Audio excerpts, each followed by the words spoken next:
dechové rituály.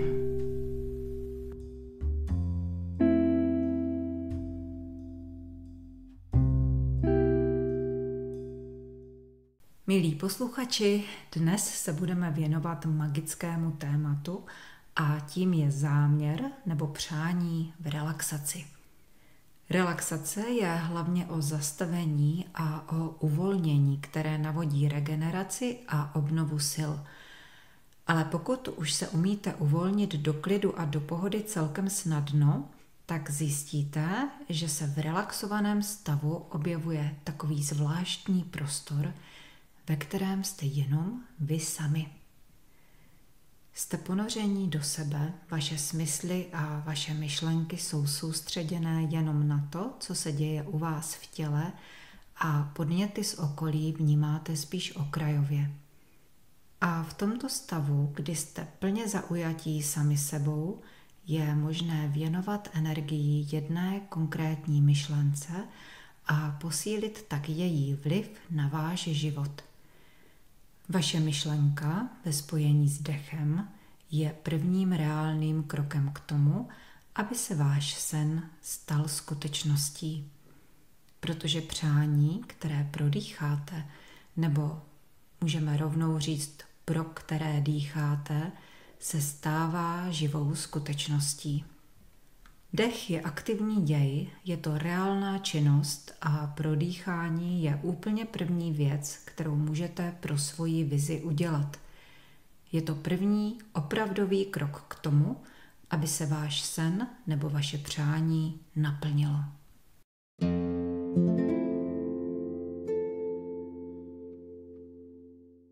Když říkáme, že pracujeme s tělem, s dechem a s myslí, tak v relaxaci se všechny tyto tři prvky spojují. Pomocí dechu uvolňujeme svaly v těle, sklidňujeme se, smysly se stahují z vnějšího prostředí dovnitř, mění se tep a práce srdce. Čím víc jsme v klidu, tím víc se snižuje krevní tlak, mění se povrchové napětí kůže, ale taky se mění elektrické vlny, které produkuje mozek. Vlny se přelévají z hladiny beta do hladiny alfa, která je příznivá pro tvořivost, představivost a taky pro učení. Mysl za těchto okolností začíná fungovat trošku jinak, takže můžete snadněji zaměřit pozornost na to, co chcete a ve svých představách začít budovat realitu, kterou si přejete.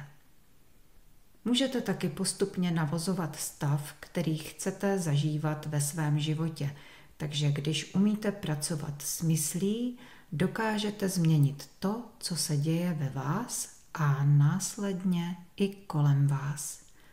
Dám takový příklad, jak relaxaci a záměr uplatnit v praxi. Dejme tomu, že jste trošku trémisti, ale přejete si mít nenucené vystupování a působit sebejistě. Aby to tak opravdu bylo, je nutné začít posilovat diametrálně odlišný mentální program, ve kterém už jste sebejistí, jste klidní a vystupujete nenuceně. No a ten nový program, ve kterém už jsou vaše nové kvality samozřejmostí, může začít právě záměrem v relaxaci. A já vám za chvilku řeknu, jak takový záměr formulovat.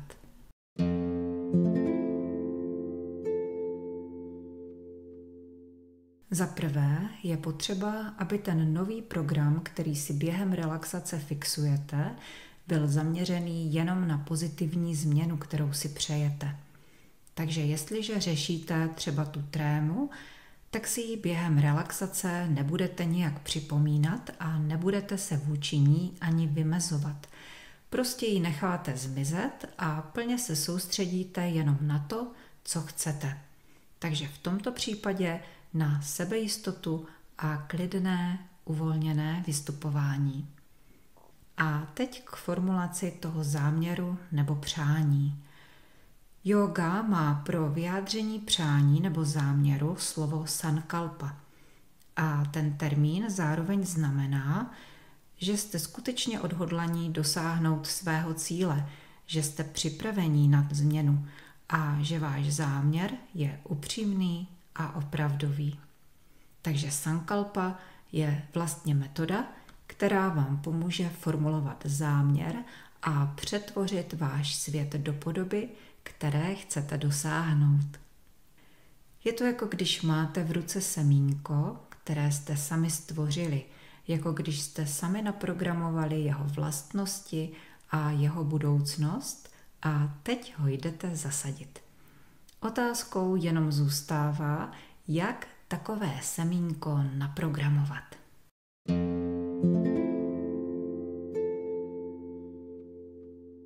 Každé semínko potřebuje mít jasné slovní, obrazové a pocitové informace. Ono potřebuje vědět nejenom, jak se té věci, kterou si přejete, říká, nebo jak vypadá, ale potřebuje taky vědět, jak se budete cítit, až ji budete mít. Takže začneme slovy. Jasně a stručně formulujte, co chcete. Stačí jedna holá věta. Čím kratší a výstižnější bude, tím líp. Formulujte větu tak, aby vám nedělalo problém si ji zapamatovat. Volte co nejjednodušší slova, která s vámi rezonují a jdou vám takzvaně lehce přes pusu. Používejte vždycky kladné věty. Takže pro tuto chvíli škrtneme slova jako nechci, nesmím a nebudu. Takže namísto nejsem vůbec nemocná si řekneme jsem úplně zdravá.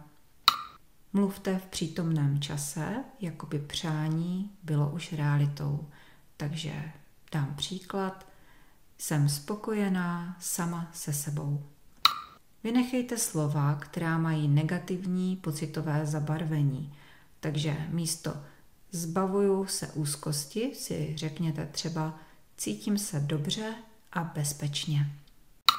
Pokud by vám vaše formulace zněla jako nalhávání, tak ji změňte. Když si řeknete jsem úplně klidný, ale zní vám to jako lež, protože jste ve stavu, kdy se vám sklidnit opravdu nedaří, tak si řekněte například jsem pořád víc a víc klidný. Při programování semínka vynechejte slovo chci. Když něco chcete, tak je to proces chtění. Chtít můžete do nekonečna a není v tom obsažený žádný výsledek. Takže formulaci chci hezký dům u vody nahraďte třeba větou žiju v hezkém domě u vody a nebo mám hezký dům u vody. Tak to bychom měli základní pravidla pro slovní vyjádření toho, co chcete. Svoji větu si můžete zapsat na papír a po chvíli se k ní vrátit, abyste zjistili, jestli s vámi opravdu rezonuje. A jestli ano, tak už máte v ruce semínko, které ví, co se má stát. Ale ono potřebuje vědět nejenom, jak se té věci, kterou si přejete, říká nebo jak vypadá, ale potřebuje taky vědět, jak se budete cítit, až ji budete mít. Takže je čas zapojit imaginaci a představit si všechny detaily vašeho přání, jako by to byl Oscarový film.